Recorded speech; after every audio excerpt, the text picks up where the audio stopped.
最強。さあ、みんな注目です。ルーペがある人はルーペ持って。一番いいって言われてるのは、この人差し指、間違えたよ。薬指と小指のこの間、この辺に濃い線がシュッて。ね。この間、こういう風にね。小指のここの丘と、この丘の間に濃い線がバシッと入るのがちょっと理想的、大金持ちなんてよく言われてます。ね。なんでかっていうと、まあね、この丘の両方の意味がね、あるから、この間です。大金持ちって言ってお金がザクザクとかってイメージじゃなくて、こう人との関わりとか、そういう財もあるので、ちょっとそこは注目してほしい場所なんですね。左手でもいいですよ。右も左も両方見てもらって、そこの、小指と薬指の間のところに線があるかなっていうね。注目です。これ、大事ですね、この場所。結構ね、金運上げたいとか財運上げたいっていう方は、ここ注目の場所です。ね。財っていうとなんとなく皆さんあれだよね。お金のイメージしかないかもしれないけど、お金って結局人とのコミュニケーションとか、つながりで運ばれてくるものなんで、ね、すごく大事になります。今ね、なんかね、すごいよね。なんか、ニュースでやってますよね。何かすごくこう暴落して上がってとかね。うん、うんうんうんうん。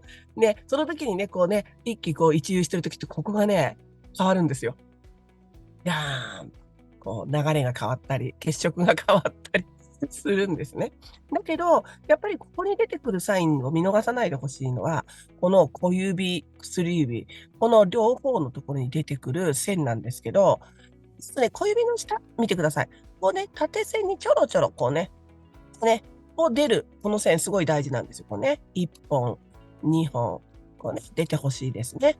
人によっては、バーンと長い線、これまたちょっと違う時に話しますけどね、こう長い線が出る人もいます。人によっては短い線がちょろっと1本の方もいます。あとまたこれがね、ちょろちょろちょろちょろいっぱいある人もいます。ね、どれもこれね、財運線って言います。ね、ここに出る線です。ちょっと注目してみましょう、ここ。はい。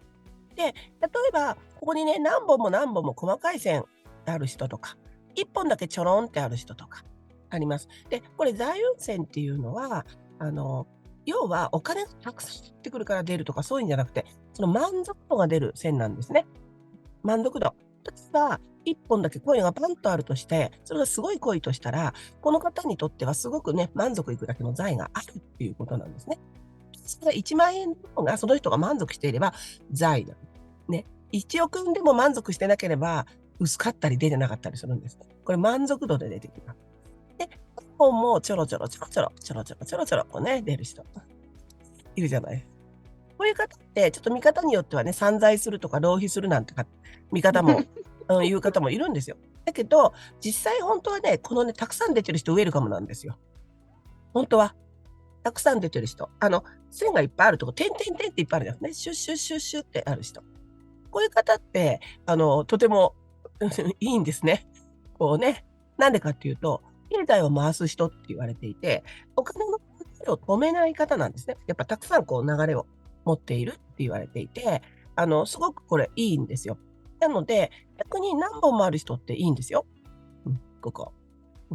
ちょっとね、どうでしょうね。今日見てる方も何本もあるかなないかなの財の線ですね。でね、今度、この薬指とこの小指の間、ここです。ここ。注目の場所。ここね。そういう薬指と小指の間、ここに一本シュッてこう線が出てくるときなんです。これちょっと探してみましょう。これです。薬指と小指の間、これです。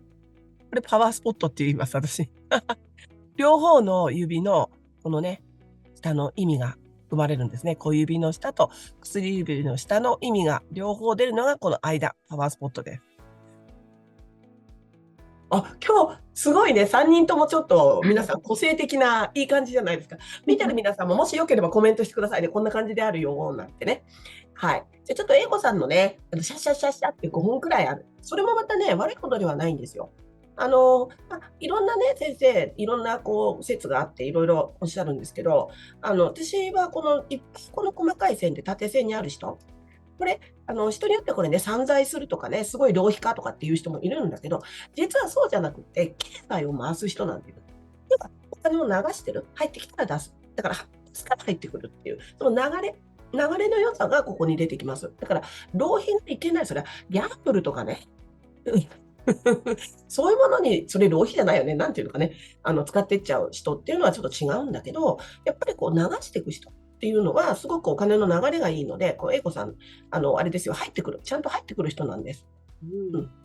出すから入ってくるっていうね、その流れの良さっていうのが出てます。なので、これもね、悪くはない財。一つの財なので、いいですよ。経済を回す人とも言う。おほほほ、すごいよね。うん。で、今度ね、よしこさんみたいにビーってこんな感じ。はい。うん。ね、これはもう財、水星線とも言います。うん。人とのコミュニケーションとか、つながりとか、そういうのがすごくね、こう、上手な人とか、商売とかね。商売って売るだけじゃなくてね、こう、コミュニケーションがすごく上手っていう人にこれが出てくる。よしこさん、いいじゃないですか。嬉しいいじゃないですか。ね、すごくいい財ですね。人財っていうね、人の財っていうね、財がある人。で、弥生さんがこのくらいもうちょっと短い感じ。環状線のちょっと下ぐらいか。そう、そんな感じ。こんな感じ、はい。うん。これもすごくいい線ですよ。まあ、財ですね。そのつながりとか、コミュニケーションっていうのが、で、また伸びてくるとまたそれはそれでいいので、うん。どの線にしても小指の下、縦線あるっていうのがこの財にまつわる線なんで、すごくいい線なんですね。見てる方もちょっと自分の財、どうだろうね。誰かコメントしてくれる人っているかな。今日はなかなか難しいかな、みんな。コメみんント入れる。なまだ一生懸命見てるのか。一生懸命見てる。はい。今日はちょっとお金というかね、うん、金運、財にまつわる話なんだけど、この小指の下のまず張りと艶があるかどうか、ね、程よい、血色で、そして、ポンとね、張っているかどうかっていうのも大事。マッサージとかするとすごくね、ここで血行良くなって血色良くなるんで、ぜひここ大事にしてあげてください。これがあったら晩年困らないよっていう線です。まず、この、ね、手の中で見てほしいのが、前も話してますね、大金持ちの層。ですね、よいしょ、ペン出しますね。はい。じゃんとね。もうね、この太陽の丘なんです、ここ。ここに注目です。ね、ここに、こういうふうにね、よいしょ、書けないよ。V の字とかね、V。ウェイって広がってる。ね。こういうの。ウェイって広がってる V の字、または鳥の足みたい。よいしょ。書けない。この3つ線があるやつ。鳥の足。これがね、この薬指の付け根あたりにこう出る。こんなね。大きくても小さくてもいいので、こう V の字が出てくるっていうのを探してほしいんですよ。今日もし見てる方でも、ここにはっきり出ますから、くっきりピッシって、鳥の足みたいにね、出てきます。割とね、これって出てくると、若い頃ってそうでもないかもしれない。